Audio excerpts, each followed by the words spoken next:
Welcome to Nick on the Mic. I'm your host, Nick, and as always with me is my co-host, Sergio Trades. I mean, as you can see on the screen, 1641 we closed on the day.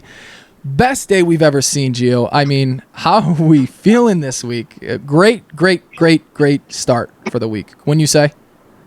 Absolutely, yeah. You can't beat, especially the last 2 days. I think we went from 12 to 1640, right? Yeah, I mean, it's crazy. This is not only just AMC, this is GME and COS as well, right? I mean, they're working almost identical. Yep, they're the big three. Yeah, it's crazy. We haven't seen days like this, as I can pull up the 6 months. We haven't seen this since January. We haven't seen this price action since January. But like we want to reiterate, this is not the short squeeze, right, Gio? I mean, this is kind of something what you were talking about earlier on the videos.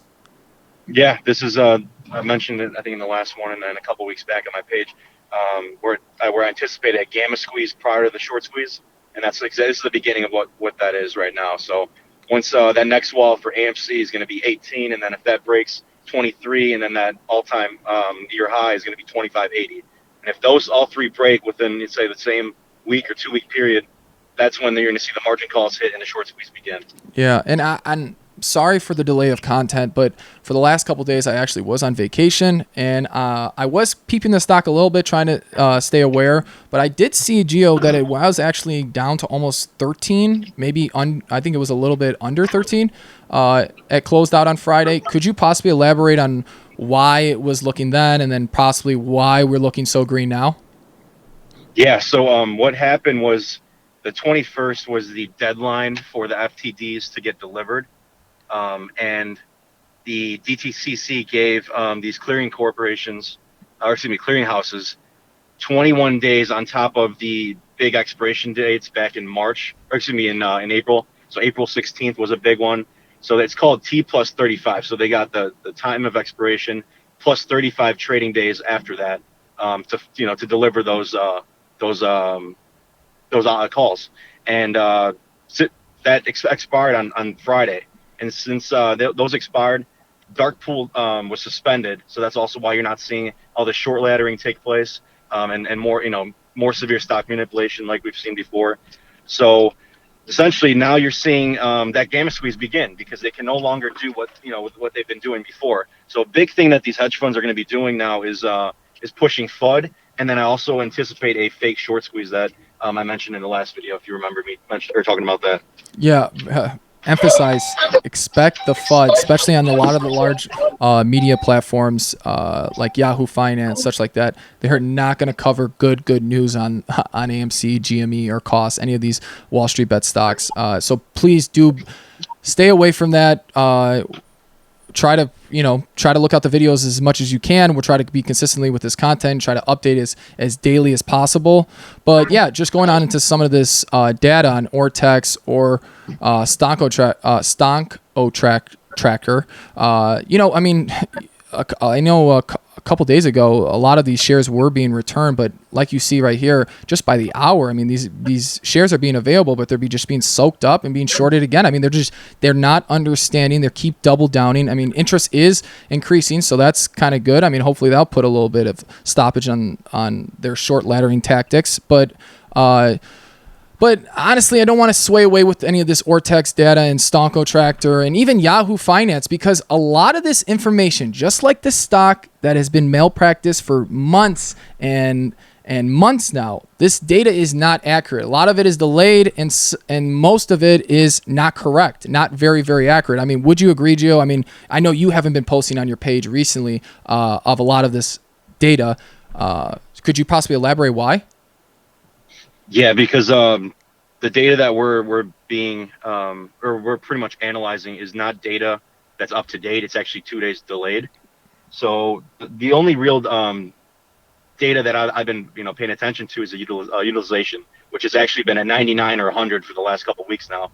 So as long as that stays consistent, it doesn't change much.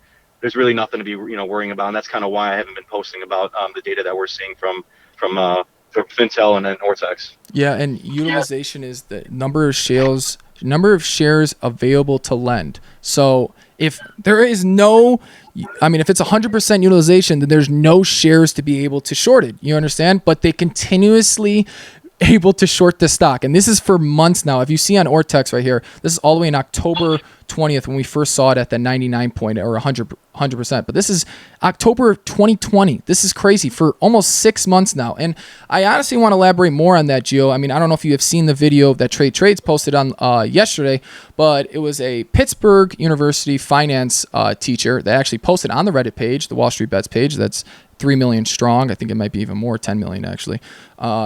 10 million strong. You know, they just constantly put more supported information, validating just the short squeeze. And this specific professor was actually talking about the correlation between utilization and these margin recalls. Because like we said later on the videos, what's going to save these hedge funds and the only two ways out is margin recalls and covering their positions. So what the data was saying, what the professor was saying from Pittsburgh University was saying, oh, this is historical stock information. So this is data that he's getting on just on the base of the stock market for these past, hundreds years. 75% utilization percentage. Usually statistically around 7 to 8 years for them to be margin called. Now with utilization percentage of 75%, above that, and this is well above it, 99%, almost 100%. These should be margin recalled in 20 to 28 days. So this is just more validating the situation of it's coming, people, but this is not the short squeeze. Yes, I think specifically, I think 25 million shares were returned the past couple days.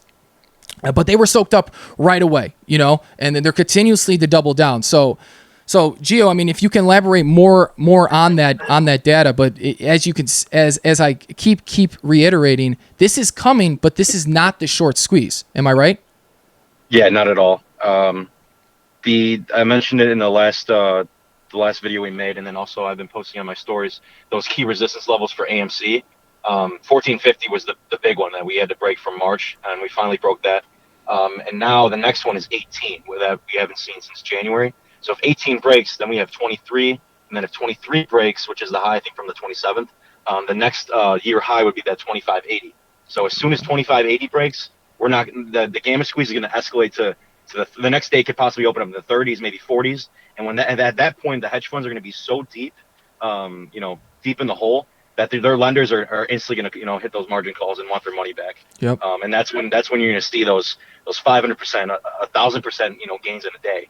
If not more. And only more people are being awoke. I mean, if we can go on Twitter today, I think I even saw Bob Saget tweet out behind the movement. I mean, this is crazy. Just more and more people are awoken, and hopefully, people are doing their own due diligence, because we want to reiterate this, that we are not financial advisors and this is not financial advice, but we just want to be as informative as possible and on top of the situation as a daily, because I am going to consistently try to upload every other day. I know Gio is going on a trip. Good luck in him in Arizona. He's going to have a blast.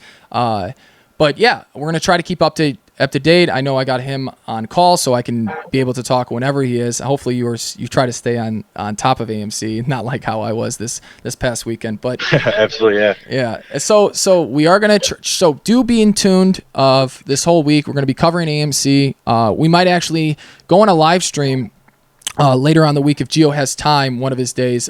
Probably not, maybe. So if you do, please do get into the live stream of Sergio's. It's at sir.geo.trades. So he will be very vocal on his when he will be posting the live stream. So we'll get more of a technical analysis. If not, Gio, do you have anything else for the people? Yeah, I just one more thing I would mention. Again, we're not financial advisors, but I've never seen a stock that's grown to the amplitude that AMC is currently at. I mean, I've been posting on my stories and I've been texting you about it, but there's billboards on it, there's planes flying around with AMC on it. You got Chance talking about it, you got athletes all over the world talking about it. I've never seen a movement such a movement behind a certain stock that has gained so much attention so quickly. And to be honest, I think we haven't seen nothing yet. What we're seeing, obviously it's impressive what we're seeing, but there's so much more that's coming, Nick. FOMO's kicking in, obviously starting today and the rest of the week. And then once that gamma squeeze goes full into effect and then the short squeeze begins, that's when yeah, again, all hell's gonna break loose. Yeah, and I mean, people continue to hold. Do not let the fear, uncertainty, and doubt get to you. Yes, watch out for the media. They will probably talk bad about these stocks, but it's only good from here, only green from here. Like I said, we've never seen a day like this for AMC stock in a very, very, very long time. So this is good news. This is great news, Gio. I mean, have fun in Arizona. I hope we stay up to date and try to give everybody the most current information. Thank you for joining me, Gio. And people, hold,